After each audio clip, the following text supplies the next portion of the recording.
ورحمۃ اللہ وبرکاتہ۔ وعلیکم السلام ورحمۃ اللہ وبرکاتہ۔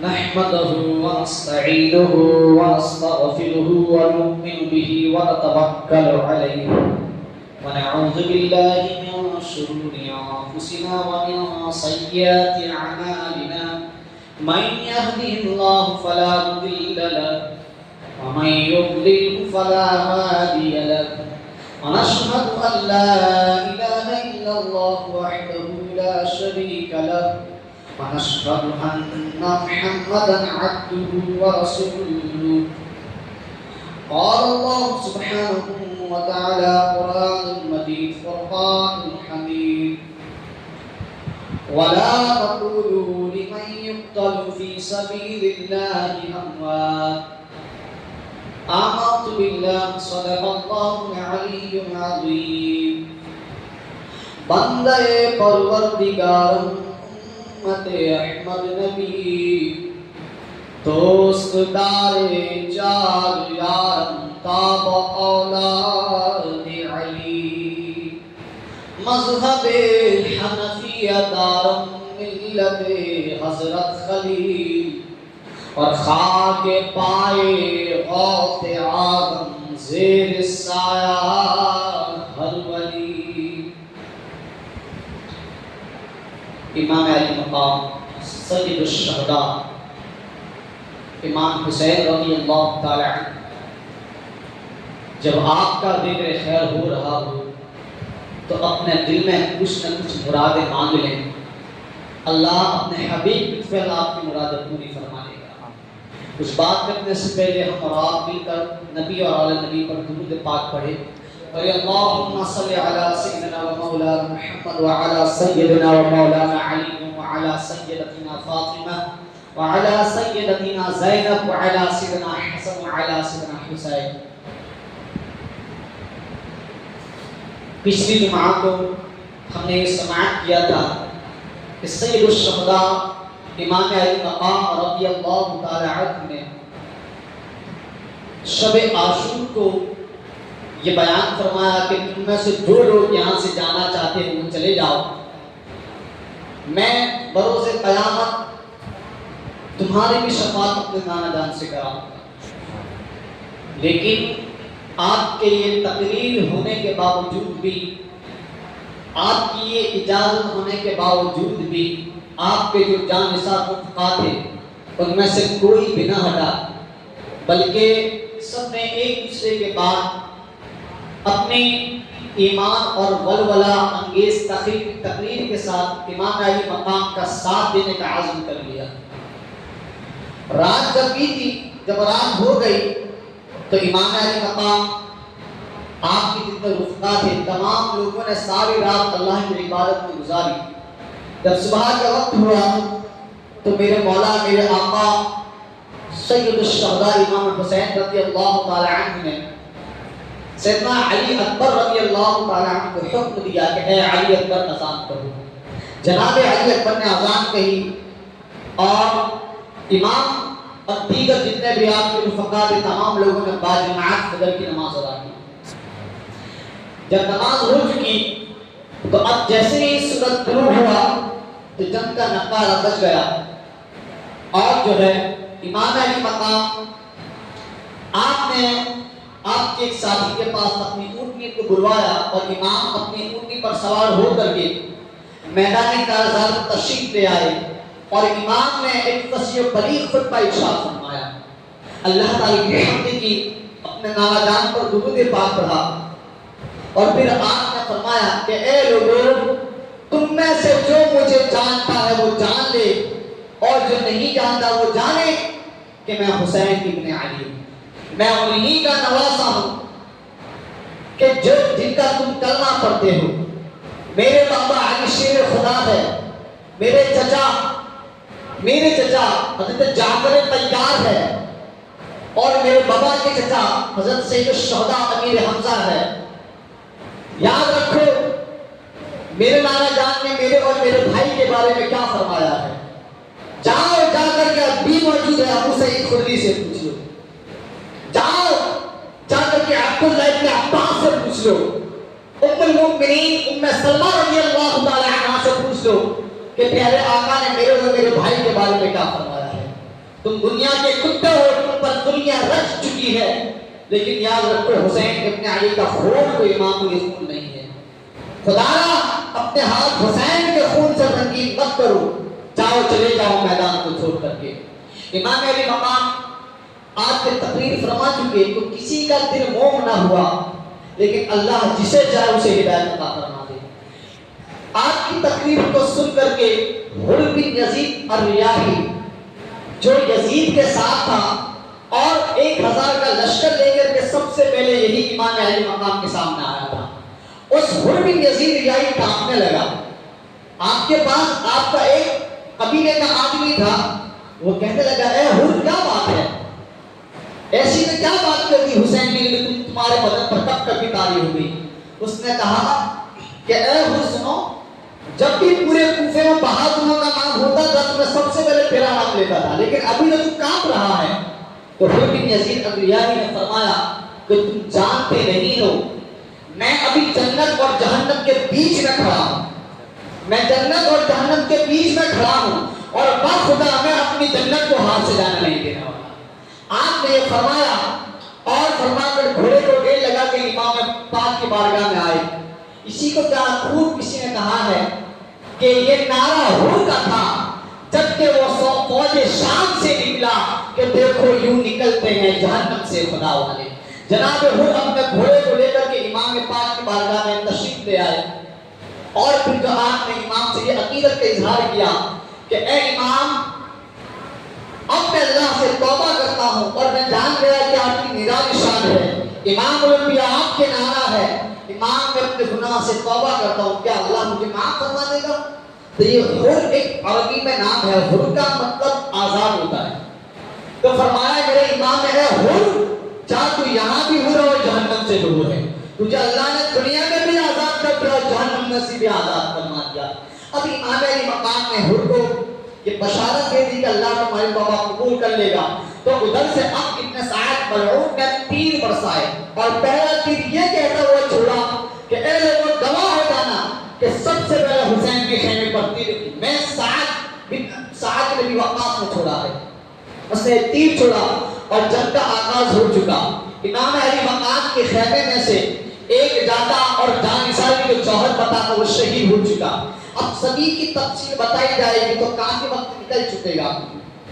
ایک کے بعد دیگرے سب ایک کے بعد ایک جاتے گئے اور اپنی جانوں کی قربانی دیتے گئے.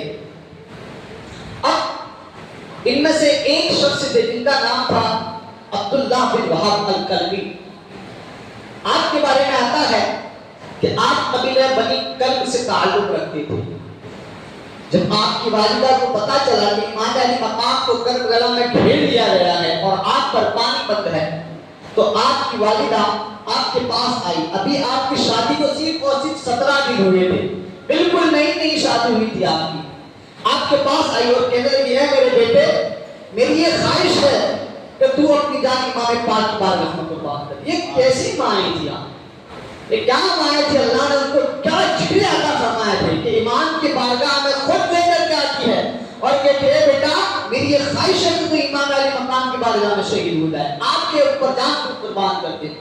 تو کہا کہ اے میری ماں میری نئی شادی ہوئی ہے, آپ کا فرمان سر آنکھوں پر, لیکن میں یہ چاہتا ہوں کہ میں اپنی بیوی سے صرف ایک مرتبہ اجازت دے. کہا کہ نہیں بیٹا عورتیں ناقص العقل ہوتی ہے, کہیں ایسا نہ ہو کہ تیرے پاؤں ڈگمگا جائے. فرمایا ماں تم پہلے بیٹھ کے غلام ہو تو میں نے دودھ بھی تمہارا دیا, میں نہیں ہلنے والا, اللہ مجھے ثابت قدم رکھے گا. آپ اپنی بیوی کے پاس گئے اور بیوی کے پاس جانے کے بعد آپ نے بیوی کو کہا کہ میری یہ خواہش ہے کہ میں فرزند رسول پر اپنی جان قربان کر دوں, تم کیا کہتی ہو. فرمایا میری بھی یہ خواہش ہے کہ جاؤ میں تمہیں اللہ کے حوالے کر دیتی ہوں. اب یہ ماں بیٹے اور بہو امام کے پاس بارگاہ میں آ گئے. امام علی مقام رضی اللہ تعالی عنہ کے قدم گوشی کی اور امام سے رخصت دے کر جب آپ جانے لگے تو آپ کے پیچھے آپ کی جو زوجہ تھی, آپ کی جو 17 دن کی بیوی تھی, وہ ساتھ میں نکل پڑی میدان کے لیے کہ میرا شوہر شہید ہو جائے گا تو ساتھ میں بھی اس کے ساتھ شہید ہو جاؤں گی. آپ نے اپنے شوہر کے ساتھ یہ وعدہ کیا تھا کہ اے میرے شوہر میں آپ کو جنگ کی اجازت دے دیتی ہوں، لیکن میری یہ شرط ہے کہ جب آپ جنت کا دولہا بن کر کے جائے تو مجھے اس وقت بھول مت جانا، مجھے بھی اپنے ساتھ میں لے جانا۔ آپ کے شوہر نے یہ بات منظور کر لی اور آپ گھوڑے پہ نکلے، پھر آپ کے ساتھ میں آپ کے پیچھے آپ کی بیوی بھی نکلی۔ امام رضی اللہ تعالی عنہ نے آواز لگائی، او بیوی، عورتوں پر قتال نہیں ہے، عورتوں پر جنگ فرض نہیں ہے، تم واپس چلی جاؤ۔ یاد رکھو کہ یہ وہ بیوی تھی کہ جنگ کے لیے امام علیہ مقام نے غیر مردوں کے لیے اجازت نہیں دی کہ عورت غیر مردوں کے سامنے جہاد کے لیے نہیں جا سکتی۔ تو ہمارے امام کے بچوں نے 10 عورت کو کیا کیا ہے؟ ذرا غور و فکر کا مقام ہے کہ تم حسین حسین کے نعرے تو لگا لیتی اور سمجھتی ہے کہ ہم نے بہت بڑا کام کر دیا ہے، ہم نے بہت بڑا دین بنا لیا، ہم نے امام کی محبت کا حق ادا کر دیا۔ یار امام علی مقام تو بیویوں کو جنگ کے لیے جانے نہیں دیتے، تم امام کی عادت کر کے اپنی خواہشات کو پوری کرتے ہو۔ کیا ہم بتاؤ گے امام پاک کو روز خیال؟ امام علی مقام نے اس عورت کو بلوا لیا اور پھر آپ کا شوہر بھی امام علی مقام کے قدم مبارک پر قربان ہو چکا۔ لیکن بات ٹھیک رہے، ایک کے بعد ایک شہید ہوتے جاتے تھے، لیکن اللہ نے ان کو یہ ایسا جذبہ دیا تھا کہ ہم جب تک بھی رہیں گے اہل بیت نبوت کا ایک فرد بھی شہید نہیں ہوگا۔ آج تک ایک پیر بھی آنے نہیں دیا جب تک کہ آپ کے جتنے بھی رفقا تھے، جتنے بھی انصار تھے، سب شہید ہو چکے۔ اب دھیرے دھیرے ابن عقیل کی باری آئی، پھر ان کے بعد مولا علی کے بیٹوں کی باری آئی، مولا علی کے نواسے آقا محمد شہید ہو چکے، امام کے بھتیجے حضرت امام قاسم رضی اللہ تعالی عنہ آپ شہید ہو چکے۔ اچھا، امام قاسم کے آپ کو لے کر کے بہت بڑا سازش رچی جاتی ہے کہ قاسم کی مہدی وہ اہل بیت وہاں پر جو ہے اپنی شادیاں رچانے گئے تھے، جب اس دین کو بچانے گئے تھے۔ رافضی اور شیعوں کے منصوبے ہیں، وہ کہتے ہیں کہ قاسم کی مہدی یعنی امام قاسم کو مہدی لگاتے ہیں نا اللہ۔ تو میں ان لوگوں کو کہنا چاہتا ہوں کہ کربلا کے میدان میں پانی ہوتا تو مہدی ایسی کہ ایسی لگتی نہیں، اس کو بھگونی پڑتی ہے پانی کے اندر۔ اور ویسے ہی مردوں پر مہدی ناجائز ہے کہ وہ عورتوں کی طرح زینت اختیار نہیں کر سکتے، تو وہ اہل بیت ابراہیم کہ 6 ماہ کے علی اصغر کے لیے پانی نہیں، تو پھر امام قاسم کی مہدی کے لیے پانی کہاں سے آئے؟ یہ ہماری قوم سنی قوم ان کے پیچھے جاہلوں کے پیچھے جا رہے ہیں جنہیں یہ بھی پتہ نہیں ہے کہ امام پاک کی محبت کا حق کس طرح ادا کیا جا سکتا ہے۔ امام علی مقام رضی اللہ تعالی عنہ اپنے 6 ماہ کے علی اصغر کو لے کر کے نکلے۔ اب کوئی یہ نہ کہے کہ امام پانی مانگنے کے لیے گئے تھے، امام ہرگز بھی پانی مانگنے کے لیے نہیں گئے تھے۔ وہ 22,000 کا لشکر تو کیا چیز ہے، اگر امام کے آگے پوری دنیا کے کافر اور مشرک جمع ہو جاتے اور بات پر اپنا پہرا لگا دیتے، مگر میرے امام اگر چاہتے تو ٹھوکر مار کے بھی پانی نکال سکتے تھے۔ علماء کرام بتاتے ہیں کہ جناب علی اصغر رضی اللہ تعالی عنہ کو اہل بیت میں سے کسی نے بھی زمین پر نہیں لٹایا تھا۔ امام علی اصغر آپ ہمیشہ گودی ہی میں رہتے تھے۔ امام علماء اس کی تشریح اس طرح فرماتے ہیں کہ کہیں ایسا نہ ہو جاتا کہ علی اصغر زمین پر پانے گا تو اللہ پانی کے چشمہ جاری فرما دیتا، اس لیے آپ کو زمین پہ نہیں رکھا۔ کسی نے کیا خوب کہا ہے کہ چاہتے آپ تو خود دوڑ کے آتا پانی، چاہتے آپ تو خود دوڑ کے آتا پانی، یا حسین آپ کے قدموں سے نکلتا پانی۔ اور اتنے بردست تھے، عباس کے دونوں بازو پڑ گئے، جس کو بھی مانگا نہیں اس نے پانی۔ اور ایڑیاں اپنی زمین پر جو رگڑتے اصغر تو کربلا تیرے سوالے میں سبلتا پانی۔ یا حسین ابن علی، اے علی شیر خدا آپ کے بیٹے شبیر، حکم دیتے تو سورج بھی اگلتا پانی۔ اللہ نے ان کو شان عطا فرمائی تھی، لیکن وہ اللہ کی رضا میں راضی تھے۔ امام علی مقام راضی تھے اس بات پر کہ وہ پانی کیا ہم سے ترسے گا، ہم خود پانی کو ترسائیں گے، ہم خود پانی کو ترسائیں گے۔ امام کے لبوں کو نہ چھو سکا۔ امام علی مقام کو 6 ماہ کے علی اصغر میں شہید ہو چکے۔ جب آپ کے بیٹے جو ہم شکل مصطفیٰ تھے حضرت علی اکبر رضی اللہ تعالی عنہ، آپ کا اٹھنا بیٹھنا چلنا پھرنا بات کرنے کی ادائیں ہر چیز حضور سے مشابہت تھی، اتنے حضور سے مشابہت تھے کہ جب بھی میرے آقا کو امام علی مقام کو اپنے نانا جان کی یاد آ جاتی تھی تو آپ علی اکبر کو دیکھ لیا کرتے، اتنے ہم شدید حضور کے۔ حضرت علی اکبر بھی شہید ہو چکے، جب سب شہید ہو چکے تو میرے مولا حسین اپنے خیمے میں آئے۔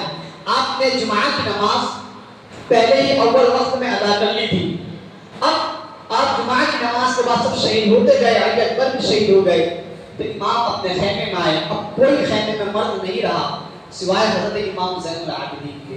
امام اپنے خیمے میں آئے اور خیمے میں آتے ہی آپ نے اپنے صندوق مبارک کو کھولا، صندوق میں سے ایک امامہ نکالا، ایک تلوار، ایک ڈھال نکالی۔ آپ کے پاس جو امامہ شریف تھا اپنے نانا رسول اللہ صلی اللہ علیہ وسلم کا تھا۔ آپ نے اپنے نانا جان کے امامے کو سر پر باندھا، حضرت مولا علی کی تلوار ذوالفقار کو ہاتھ میں لیا، جناب امیر حمزہ کی ڈھال کو اپنے پشت پر رکھا اور جناب جعفر طیار کی تاریخی برچی کو اپنے ہاتھ میں لیا، اور میرے امام اب گھوڑے پر سوار ہونے ہی والے تھے کہ آپ اپنے جتنے بھی بیویاں تھیں، آپ کے ساتھ جتنی بھی خواتین تھیں، ان کے پاس آخری سلام کے لیے گئے۔ ابھی آپ جانے ہی والے تھے کہ امام زین العابدین لڑکھڑاتے ہوئے، جو اس وقت بہت بیمار تھے، آپ کے پاس تشریف لائے اور کہا کہ بابا جان لوگ کیا کہیں گے کہ جن کا جوان بیٹا بستر پر ہو اس کا باپ شہید ہو جائے، امام مجھے بھی آپ اپنے قدموں پر قربان ہونے کا موقع دیجیے۔ فرمایا نہیں میرے بیٹے، وہ تم واحد شخص ہو جس سے نسل حسین چلے گی، جس سے تا قیامت تک حسین سادات چلیں گے۔ یزید کے کتنے بچے تھے اور وہ کیا تھے، ان کی تاریخ میں کوئی بات نہیں ہے۔ حسین ابن علی کا ایک بچہ کربلا میں تھا، اسی سے غوث اعظم بھی ہوئے، اسی سے سلطان ہند غریب نواز بھی ہوئے، اسی سے صابر طیب بھی ہوئے۔ جتنے بھی اولیاء بڑے بڑے نظام الدین اولیاء، مخدوم سمنا، سرکار شاہ میرا، سرکار شاہ سید علی سید ولی، سب انہی کی نسل سے جاری ہو اور تا قیامت تک انہی کی نسل جاری رہے گی۔ امام علی مقام نے فرمایا کہ اے میرے بیٹے، اب جو یہ کام کا بچ چکا ہے، انہی کے تم سردار ہو اور انہی کے تم محرم ہو، انہی کو لے کر کے اب مدینہ تمہیں واپس جانا ہے۔ امام علی مقام نے انہیں وصیتیں کی اور آپ کو جو ہے روحانیت سے جو دینا تھا وہ سب کچھ عطا کر دیا۔ اب میرے مولا حسین اپنی بیویوں کے پاس گئے۔ بیویوں میں ایک جب حال تھا، ایک عجیب منظر تھا۔ امام حسن رضا فرماتے ہیں کہ فاطمہ کے لاڈلے کا آخری دیدار ہے، فاطمہ کے لاڈلے کا آخری دیدار ہے، اور حشر کا ہنگامہ برپا ہے میانے ہے۔ امام علی مقام نے خیمہ چھوڑا اور تمام اپنی بیویوں کو یہ وصیت کی کہ میں جب شہید ہو جاؤں تو میرے بعد کوئی بھی اپنا گریبان چاک نہ کرے، اپنے چہروں پر تماچے نہ مارے، اپنے جو ہے دوپٹے نہ اکھاڑ دے اور اپنے چہروں پر گرد و غبار نہ اڑائے۔ آج جو یہ چیزیں کرتے ہیں، کیا یہ امام کے نقش قدم پہ چل رہے ہیں جو اپنے چہروں پر تماچے مارتے ہیں، اپنے سینے پیٹتے ہیں؟ کہ اہل سنت والجماعت کا شیوا نہیں ہے، یہ کسی اور کا مقدر ہے کہ جن کے اوپر سیدہ زینب رضی اللہ تعالی عنہا کی لعنت اتری ہے، جن کے اوپر ان کی بد دعا ہے، یہ ان کا شیوا ہے۔ اہل سنت کو چاہیے کہ اس دن روزہ رکھیں، نماز پڑھیں اور اپنا سارا دن اللہ کو راضی کرنے میں نکالیں۔ میرے امام رضی اللہ تعالی عنہ جب آپ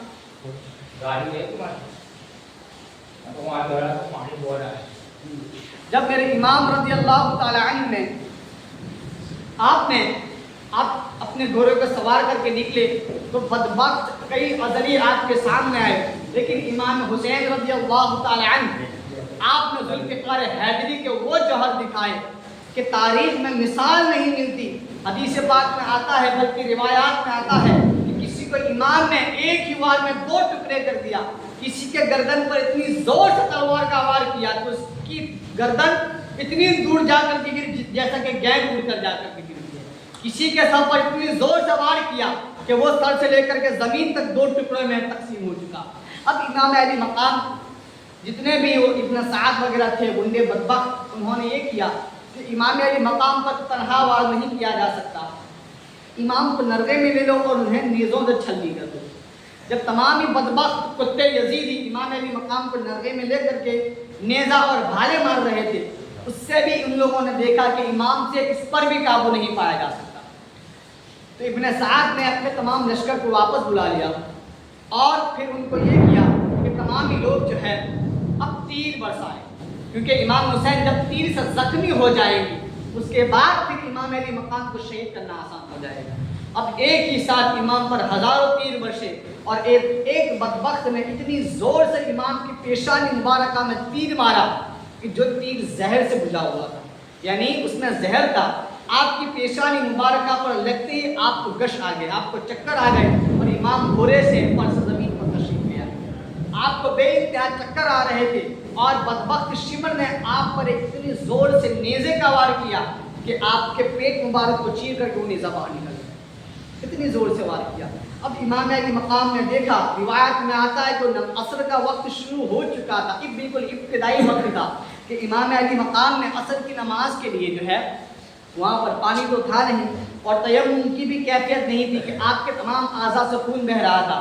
امام علی مقام رضی اللہ تعالی عنہ نے عصر کی نماز کے لیے اللہ اکبر کہہ کر کے آپ سجدے میں تشریف لے گئے اور آپ کے اوپر جب سجدے میں تھے تو آپ کا دل یہ پکار رہا تھا، اے اللہ تو نے اکبر مانگا، حسین نے اکبر بھی دے دیا، تو نے عباس مانگے، اے اللہ میں نے عباس کے بازوں کا بھی دے دیا، تو نے قاسم مانگا، میں نے قاسم کو بھی دے دیا، اے اللہ میرا تمام امت تیرے نام پر قربان ہو چکا، اب بتا حسین بھی تیری بارگاہ میں آ رہا ہے، کیا تو حسین سے راضی ہے کہ نہیں ہے؟ امام علی مقام نے اپنا سر سبحان ربی الاعلیٰ کہتے ہوئے سجدے میں رکھ دیا۔ اوپر سے شمر بدبخت یا دوسرا کوئی کتا آیا اور آ کر کے امام علی مقام کے سینے مبارکہ پر بیٹھ گیا اور بیٹھ کر کے امام علی مقام نے دیکھا کہ اب میرا وقت آخری آ چکا ہے، تو امام نے فرمایا کتے مجھے شہید ہونے سے پہلے ذرا بتا کہ تیرا سینہ کیسا ہے۔ جب اس نے اپنا سینہ کھولا تو کیا دیکھتا ہے کہ اس کے سینے پر برس کے داغ ہے، کوڑ کے داغ ہے، تو آپ نے فرمایا صدق رسول اللہ صلی اللہ علیہ وسلم۔ کہا کہ میرے نانا جان نے سچ فرمایا۔ کہا کیا تیرے نانا جان نے سچ فرمایا؟ کہا کہ میرے نانا جان نے فرمایا کہ ایک چت کبرا کتا جو میرے اہل بیت کے خون میں، میرے حسین کے خون میں منہ مار رہا ہے، میں دیکھ رہا ہوں کہ وہ کتا تو ہی ہے اور تو مجھے شہید کرنے والا ہے۔ جب اس نے یہ سنا تو امام علی مقام نے دیکھا کہ ابھی مجھے شہید کرنے والا تھا، آپ نے فوراً اپنی پیشانی کو سجدے میں رکھ دیا اور سبحان ربی الاعلیٰ کہتے ہوئے اس بدبخت نے آپ کی گردن مبارک کو تنے اکبر سے اٹھا آپ رضی اللہ تعالیٰ عنہ کو شہید کر دیا۔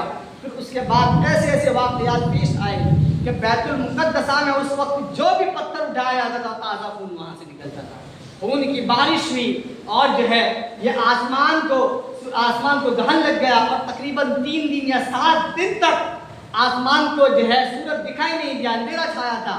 صحابہ فرماتے ہیں ہم نے امام علی مقام کی شہادت کے وقت ستاروں کو آپس میں ٹکرا دیا۔ ایسے عجیب و غریب حادثات پیش آئے۔ امام علی مقام ادھر شہید ہی ہوئے تھے کہ ادھر حضرت عبداللہ ابن عباس رضی اللہ تعالی عنہ نے یہ خواب دیکھا کہ رسول اللہ صلی اللہ علیہ وسلم کے خواب میں تشریف لائے اور سرکار کے بال مبارک بکھرے ہیں، داڑھی مبارک بکھری ہوئی ہے۔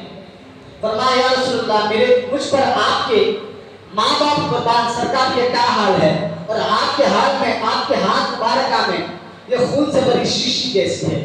فرمایا یا عبداللہ ابن عباس میں صبح سے کربلا کے میدان میں تھا اور حسین اور ان کے چاہنے والوں کا خون اس چھوٹی سی بوتل میں بن رہا تھا۔ حضرت عبداللہ ابن عباس فرماتے ہیں کہ میں نے اس وقت کو جس دن خواب آیا تھا اس خواب کو میں نے لکھ لیا، اور جیسے ہی جس دن اہل بیت کا داخلہ مدینہ شریف میں آیا تو جو وقت امام علی مقام کی شہادت کو مجھے خواب آیا تھا اسی وقت امام حسین کو شہید کر دیا گیا تھا۔ یعنی اللہ تعالیٰ نے آپ کی امام علی مقام کی شہادت کی خبر کو عام فرما دیا تھا، لیکن ان بدبختوں کے دل پر اللہ نے مہر لگانی تھی، انہیں پتہ ہی نہیں چلتا تھا کہ وہ کیا کر رہے ہیں۔ رہی بات امام علی مقام کی شہادت کی اور آپ کے مقصد کی، تو آپ بنے تنہا میدان کربلا میں اتر گئے اور آپ نے یہ بتایا کہ ظلم کے خلاف تنہا ہو تو تنہائی کھڑے ہو جاؤ۔ آپ کے ایک قول کا مفہوم ہے کہ ظلم کے خلاف جتنی دیر سے آواز اٹھاؤ گی اتنی زیادہ لاشیں اٹھانی پڑے گی۔ امام علی مقام کا ایک مقصد تھا، آپ نے کربلا میں بتایا کہ کوئی ہو نہ ہو حق کے لیے کھڑے ہو جاؤ۔ آج میں تم سے اور اپنے آپ سے سوال ہے کہ دنیا میں کیا ظلم نہیں ہو رہا ہے؟ کیا میرے آقا کی شان میں گستاخیاں نہیں ہو رہی ہے؟ حضور کو کتنی گندی گندی گالیاں دی جا رہی ہے،